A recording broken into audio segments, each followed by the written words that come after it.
ఒక ఫ్యాషన్ కంపెనీలో model photoshoot జరుగుతూ ఉంటుంది. అక్కడ బాస్ అందం కంటే ప్రొడక్ట్ అమ్మడం మీద దృష్టి పెట్టమని డైరెక్టర్ గా చెప్తుంది. ఆ బాస్ తన చిన్ననాటి జ్ఞాపకాలను గుర్తు చేసుకుంటుంది. తను చిన్నప్పుడు నల్లగా ఉండడం వల్ల స్నేహితులు తోటివారు తనను దూరం పెట్టేవారు. స్కూల్ నాటకాల్లో కూడా తనను రంగు తక్కువని తీసుకోలేదు. అప్పుడు వాళ్ళమ్మ మనం మనసులో మంచిగా ఉంటే చాలు, రంగు ముఖ్యం కాదు అని ధైర్యం చెప్తుంది. అమ్మ మాటలు నమ్మి ఆ అమ్మ ఎంతో ఆత్మవిశ్వాసంతో పెరుగుతుంది. కానీ సమాజం తనను వేధించడం ఆపదు. తను ప్రేమించిన వ్యక్తి కూడా డ్రెస్సింగ్ సరిగ్గా లేదు, నల్లగా ఉన్నావు అని తన పరువు తీస్తున్నావు అని నిందిస్తాడు.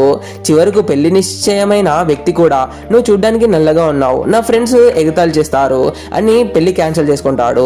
అప్పుడు ఆ అమ్మ చెప్పిన మాటలు నిజం కాలేదని చాలా ఏడుస్తుంది. ఆ బాధ నుండే ఒక పట్టుదల మొదలవుతుంది. కష్టపడి తన ఆహారాన్ని స్టైల్ని మార్చుకొని ఒక పెద్ద మోడలింగ్ కంపెనీకి బాస్గా ఎదుగుతుంది.